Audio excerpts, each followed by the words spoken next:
नमस्कार बंधु, मैं नंदिनी प्रिय संस्कृतम में आप सभी साथियों का स्वागत करती हूँ। तो हूँ आप लोग बहुत अच्छे होंगे और हम देख रहे हैं यूजीसी नेट 25 कोड संस्कृत की प्रश्नोत्तरी।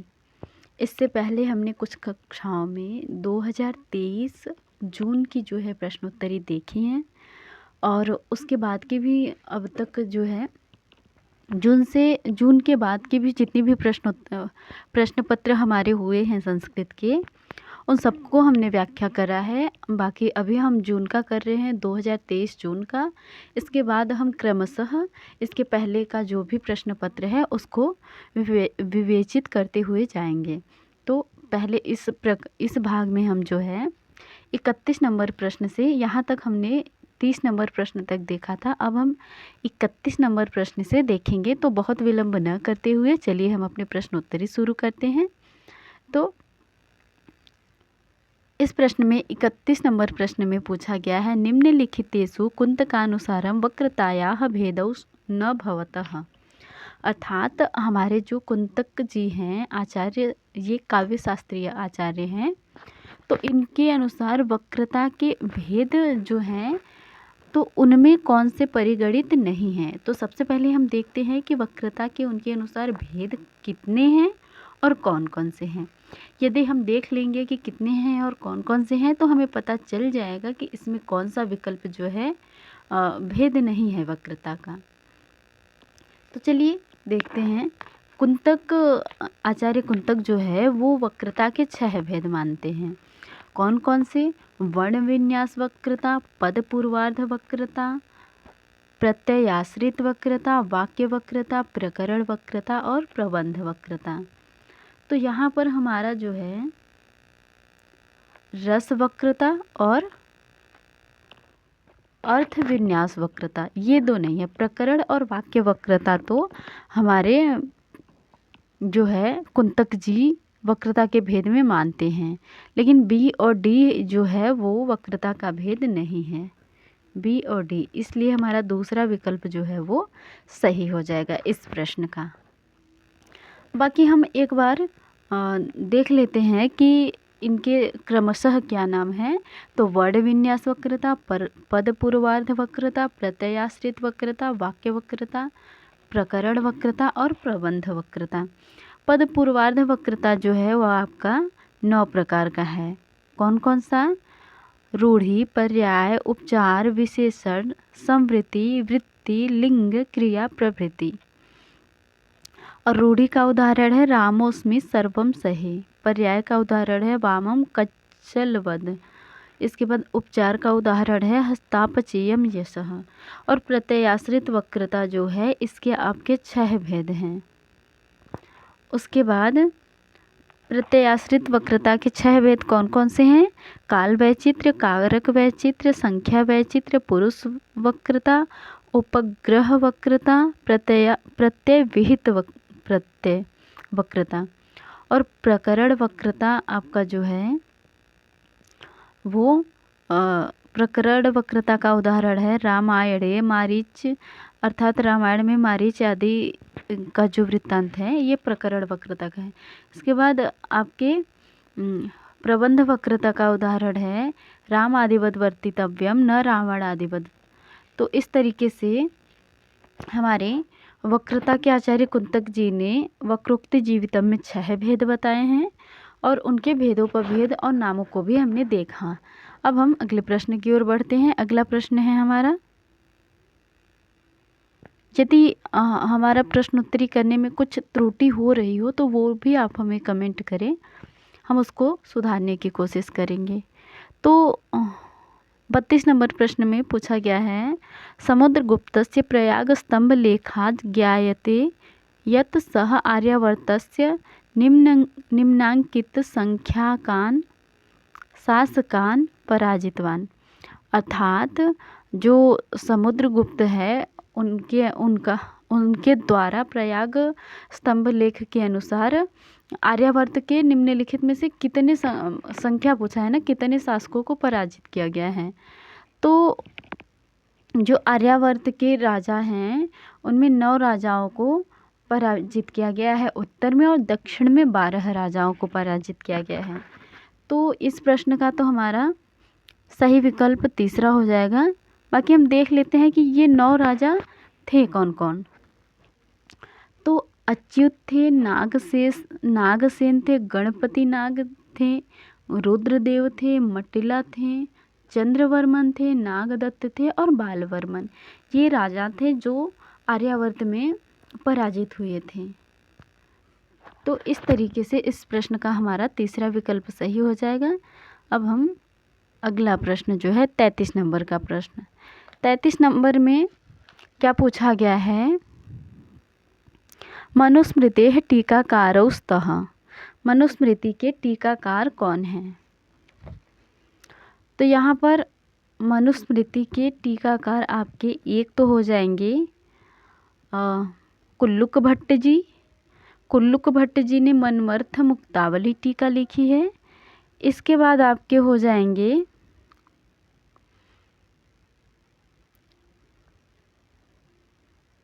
मेधातिथि जी। हाँ, विज्ञानेश्वर और विश्वरूप जी तो होंगे नहीं, कुल्लुक भट्ट जी और मेधातिथि जी। तो मेधातिथि जी का जो है वो मनुभाष्य है, तो बी और सी, बी और सी। मेधातिथि का मनुभाष्य है और कुल्लुक भट्ट का मनमर्थ मुक्तावली टीका है। और अब हम मनुस्मृति के अन्य टीका और टीकाकारों को देख लेते हैं। इसके बाद सर्वज्ञ नारायण जी जो हैं उनकी मनमर्थ विवृति नाम की टीका है। राघवानंद जी की मनमर्थ चंद्रिका नाम की टीका है। और नंदन कृत जो है नंदिनी टीका है। गोविंद राज जी की मनवासयानुसारिणी नाम की टीका है। तो इस तरीके से प्रमुख टीका और टीकाकारों को हमने मनुस्मृति के देखा। इसके बाद हमारे ये जो 2 टीकाकार बचते हैं आपके, विश्वरूप और विज्ञानेश्वर जी, ये आपके याज्ञवल्क्य स्मृति के टीकाकार हैं। विज्ञानेश्वर जी ने मिताक्षरा टीका लिखी है और विश्वरूप जी ने बाल क्रीड़ा नाम की टीका लिखी है।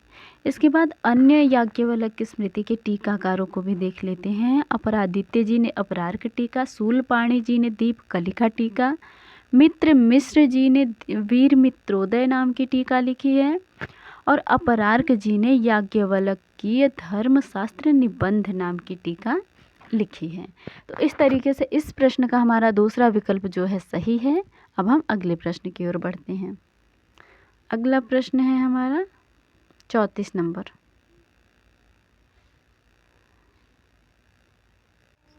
इस प्रश्न में पूछा गया है कि ब्राह्मी लिपि लिखित, ब्राह्मी लिपि लिखी जाती है दक्षिण से वामन अर्थात दक्षिण से बाएं, अथवा बाएं से दक्षिण, अथवा ऊपर से नीचे, अथवा नीचे से ऊपर की तरफ।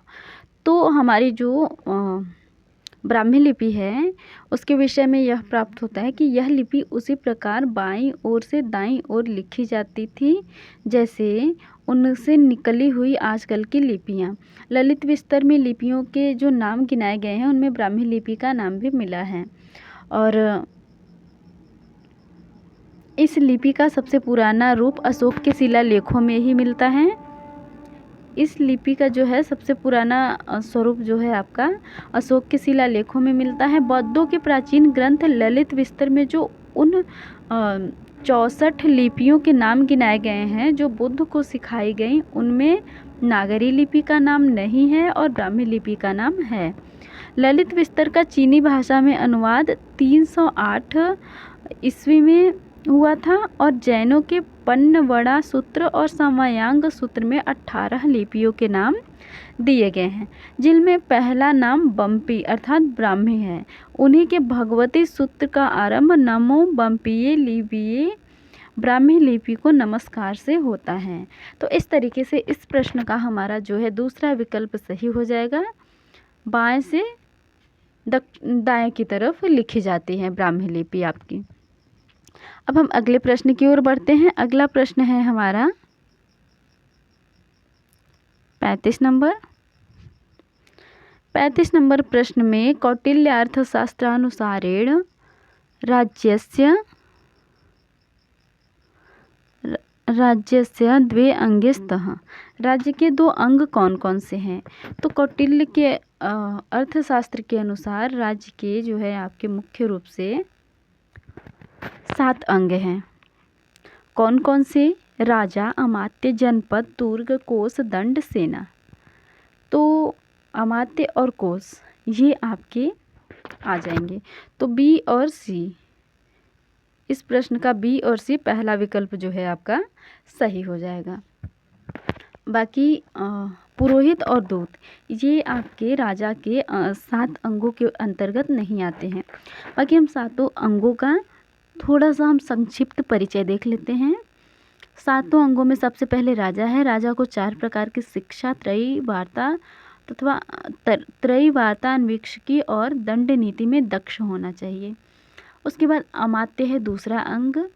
अमात्य के विषय में कहा गया है मंत्री स्वदेशोत्पन्न, नीति निपुण व स्वामी भक्त हो तथा राजा को प्रायः उनके साथ सहभोज अपेक्षित हो। इसके बाद तीसरा है जनपद और चौथा है दुर्ग। दुर्ग के विषय में कहा गया है कि दुर्ग व्यूह रचनाकार हो, उसमें जल, खाद्य सामग्री व स्फोटक सामग्री का उचित प्रबंध हो, युद्ध के समय आंतरिक अशांति के समय या शत्रु के राज्य की सुरक्षा करने में दुर्ग का विशेष महत्व होता है। राजकोष व सेना दुर्ग में ही होते हैं। दुर्ग चतुर्विध होते हैं, 4 प्रकार के दुर्ग होते हैं: औदक दुर्ग, पार्वत दुर्ग, धानवन दुर्ग और वन दुर्ग। इसके बाद 5वां आपका कोष है। 6ठा आपका दंड है। दंड के विषय में कहा गया है कि दंड से बलवान के बल का दुरुपयोग नहीं होता। 3 प्रकार स्पर्शनम, ताड़नम, भत्सनम तथा 3 ही प्रकार के वाक् पारुष्य होते हैं: निष्ठुरम, अश्लीलम, तीव्रम। इसके बाद सेना के विषय में कहा गया है। 7वां आपका अंग है राज्य के सेना। सेना के विषय में कहा गया है सेना 7 प्रकार की होती है। कौन कौन सी है? मौल सेना, भृत्य सेना, श्रेणी सेना, मित्र सेना, अमित्र सेना, आटविक सेना व औत्साहिक सेना। विदेश नीति से संबंधित 6 गुण: संधि, विग्रह, यान, आसन, संश्रय, द्वैधी भाव। तो इस तरीके से हमने राज्य के कौटिल्य के अर्थशास्त्र के अनुसार राज्य के जो 7 अंग हैं उनके विषय में संक्षिप्त रूप से देखा और उनका विवेचन किया। चलिए अब हम अगले प्रश्न की ओर बढ़ते हैं। 36 नंबर प्रश्न।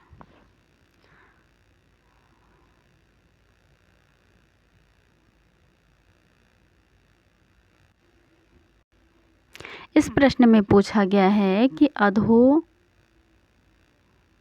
अधोलिखितं कथनद्वयम् आश्रित्य समुचितम् उत्तरं चिनोत। तो ये जो कथन दिए गए हैं इनमें उचित उत्तर हमको चुनना है। तो पहला कथन अभिकथन जो है उसके विषय में कहा गया है कि व्रीहीन अवहन्ति इत्यत्र प्रयोग विधि अस्ति।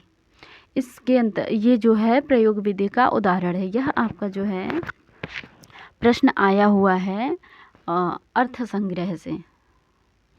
अर्थ संग्रह के अंतर्गत जो विधि, जो वेद के 5 भाग है उसके अंतर्गत पहला भाग जो है विधि से यहाँ पर प्रश्न आया हुआ है। तो ये कह रहे हैं कि व्रीहीन अवहन्ति प्रयोग विधि का उदाहरण है, जबकि ये बिल्कुल गलत है। व्रीहीन अवहन्ति आपका जो है विनियोग विधि का उदाहरण है। विनियोग विधि में भी आपके 6 भेद होते हैं: श्रुति, लिंग, वाक्य, प्रकरण, स्थान, समाख्या। तो श्रुति के 3 भेद होते हैं: विधात्री, अभिधात्री और विनियोक्त्री। तो विधात्री के तो यजेत जुह्यात होता है उदाहरण, और अभिधात्री जो विधि है अभिधात्री विनियोग नामक श्रुति का जो है व्रीहीन अवहन्ति अथवा व्रीहीन प्रोक्षति, ये उदाहरण है। इसके बाद आपका जो व्रीहीन अवहन्ति है ये विधि के एक जो है दूसरे प्रकार का विभाजन होता है, तृतीय विभाजन, अपूर्व विधि, नियम विधि और परिसंख्या विधि। तो इसमें नियम विधि का यह उदाहरण है, लेकिन हमें कहीं पर प्रयोग विधि के उदाहरण के रूप में व्रीहीन अवहन्ति नहीं मिलता है, इसलिए यह अभिकथन पहला जो है हमारा गलत हो जाएगा। तो हम दूसरे दूसरे अभिकथन को देखते हैं कि दधना जुहोति इत्यत्र विनियोग विधि अस्ति। दधना जुहोति ये जो है आपका विनियोग विधि है। तो विनियोग विधि बिल्कुल दधना जुहोति आपका विनियोग विधि है। विनियोग विधि का जो है लक्षण किया गया है कि अंग प्रधान संबंध बोध को विधिर विनियोग विधि, अर्थात अंगों के साथ संबंध बोधक विधि को विनियोग विधि कहते हैं। उदाहरण के रूप में दधना जुहोति। दधना का अर्थ दधना होमम भावेत, अर्थात दधि के द्वारा होम का संपादन होता है। तो इस तरीके से इस प्रश्न का हमारा जो है पहला अभिकथन गलत है और दूसरा अभिकथन आपका सही है। तो इस तरीके से हमारा चौथा विकल्प जो है वो सही हो जाएगा इस प्रश्न का। और हम अगले प्रश्न की ओर बढ़ते हैं।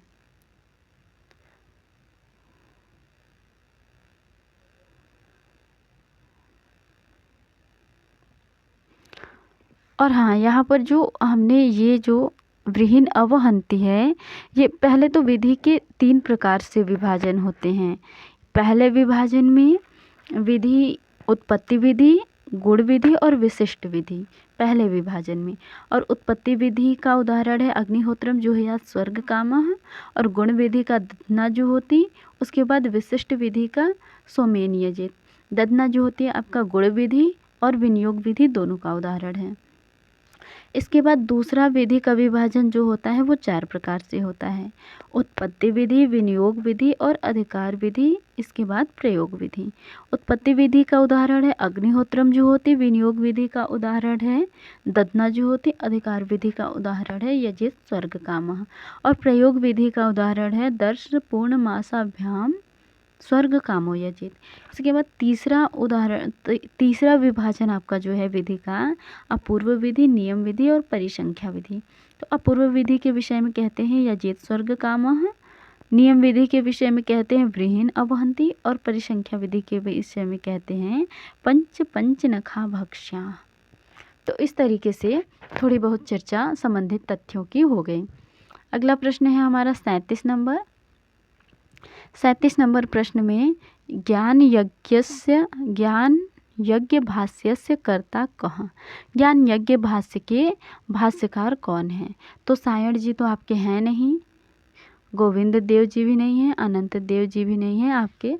दूसरा विकल्प इस प्रश्न का जो है वो सही हो जाएगा, भट्ट भास्कर मिश्र जी ज्ञान यज्ञ नामक भाष्य के जो है भाष्य करता है। तो इस तरीके से इस प्रश्न का दूसरा विकल्प हमारा जो है सही उत्तर हो जाएगा। अगला प्रश्न है 38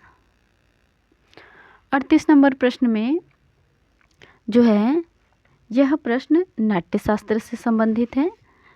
जैसा कि हम आपको नाट्यशास्त्र से संबंधित बता ही रहे हैं, तो इस प्रश्न का उत्तर भी हमारा नाट्यशास्त्र ही होगा। नाट्यशास्त्र के 6ठे अध्याय से यह प्रश्न आपका लिया गया है।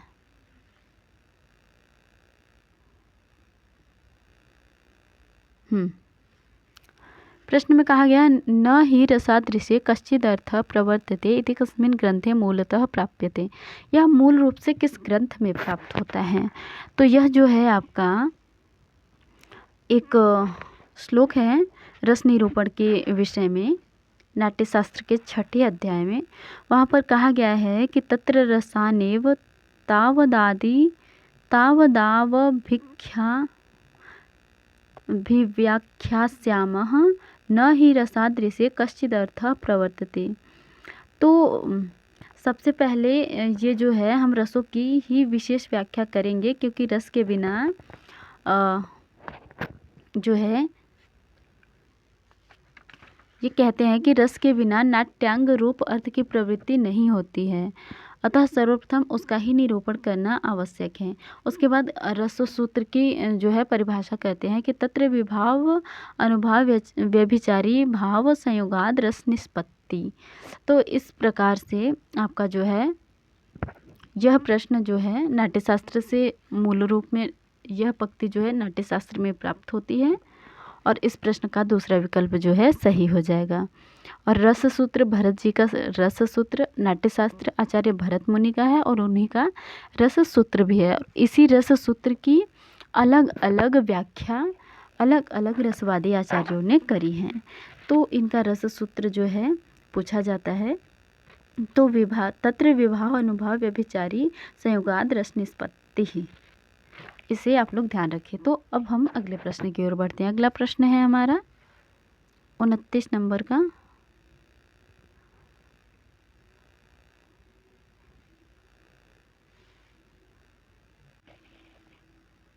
इस प्रश्न में कहा गया है यथोचितम मेलनम कुरुत, उचित मिलान करना है हमको। तो यह प्रश्न जो आया है मुख्य रूप से हम बता दें आपको कि यह प्रश्न आपका बौद्ध दर्शन से संबंधित है और बौद्ध दर्शन में भी ये कुछ ग्रंथ दिए गए हैं और उनके ग्रंथकार दिए गए हैं और उनको मिलाना है हमको। तो सबसे पहले प्रमाण समुच्चय जो है उसके विषय में देख लेते हैं। प्रमाण समुच्चय आपका दिंगनाग जी का है, तो एक आ दो। उसके बाद आपका प्रमाण वार्तिक जो है वो धर्मकीर्ति जी का है, प्रमाण वार्तिक धर्मकीर्ति जी का है। उसके बाद आपका देखें तो माध्यमिक कारिका जो है वो नागार्जुन जी का है और तत्व संग्रह शांत रक्षित जी का है। तो ए का 2, बी का 1, सी का 4 और डी का 3। इस तरीके से हमारा दूसरा विकल्प जो है सही हो जाएगा। बाकी हम बौद्ध दर्शन में अन्य आचार्य और उनके ग्रंथ को देख लेते हैं एक बार, ताकि आगे आने वाली परीक्षाओं में यदि उनको भी पूछ ले तो आप लोग बता पाएँ। तो इनके अलावा कौन कौन से ग्रंथ और ग्रंथकार हैं जो प्रसिद्ध हैं देखते हैं। ज्ञान प्रस्थान शास्त्र जो है वो कात्यायनी पुत्र जी का है। अभिसमय कारिका जो है मैत्रेय नाथ जी का है। कल्पना मंडितिका जो है कुमारलाल जी का है। उसके बाद अपोहवाद रत्नाकर जी का है। अभिधर्म कुश वसुबंधु जी का है। अभिधर्मसार धर्मश्री जी का है और अभिधर्मावृत आचार्य घोषक जी का है। और बाकी ये 4 तो हैं ही। तो इस तरीके से इस प्रश्न का हमारा दूसरा विकल्प जो है वो सही हो जाएगा। अब हम अगले प्रश्न की ओर बढ़ते हैं। अगला प्रश्न है हमारा और इस कक्षा का आखिरी प्रश्न है, क्योंकि इसके बाद हम प्रश्न अगली कक्षा में देखेंगे। ये हमारा 40 नंबर का प्रश्न है। अधस्तनेषु भाषा विज्ञान दृष्टया संघर्षी ध्वनि कः। भाषा विज्ञान की दृष्टि में संघर्षी ध्वनि कौन से हैं। तो भाषा विज्ञान में जो है ध्वनियों का विभाजन किया गया है। तो ध्वनियों के विभाजन में सबसे पहले वैदिक ध्वनियाँ 52 प्रकार की हैं, संस्कृत ध्वनियाँ 48 प्रकार की हैं और हिंदी ध्वनियाँ आपकी 24 प्रकार की हैं। और उसके अंतर्गत ध्वनियों के अंतर्गत भी स्वर व्यंजन और व्यंजन के अंतर्गत आपका संघर्षी, स्पर्श संघर्षी, अनुनासिक, पार्श्विक, लुंठित, उक्षिप्त, अंतस्थ, अर्धस्वर, ये जो हैं आपके अर्धस्वर आपके य और व हैं। य और व, क्षमा कीजिए, किसी कक्षा में हमने य व र ल ये चारों बताया था, लेकिन य और व केवल अंतस्थ, हालांकि अंतस्थ तो चारों हैं लेकिन अर्ध स्वर आपके ये 2 हैं। तो बाकी संघर्षी वर्ड कौन कौन से हैं, तो ह, ख, ग, स, श, श, ज, फ, व। तो यहाँ पे श जो है ये आपका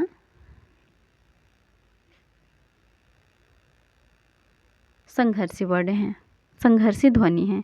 इसके बाद आपका जो यहाँ पर स्पर्श संघर्षी है वो च, छ, ज, झ। इसके बाद अनुनासिक जो है वो पांचों आपके जो स्पर्श वर्ड हैं उनके अंतिम वर्ड होते हैं। उसके बाद पार्श्विक ल को कहते हैं, लुंठित र को कहते हैं, उक्षिप्त ड और ढ को कहते हैं। उसके बाद अंतस्थ अर्ध स्वर जो है य और व है, हलंत। तो इस तरीके से इस प्रश्न का हमारा दूसरा विकल्प जो है सही है। और ऐसे ही अन्य प्रश्नोत्तरी को देखने के लिए हमारे चैनल को सब्सक्राइब करें। वीडियो पसंद आए तो लाइक करें, कमेंट करें और अपना प्यार बनाए रखें। तो चलिए कक्षा को समाप्त करते हैं। मिलते हैं फिर नए कक्षा नए प्रश्नों के साथ। धन्यवाद।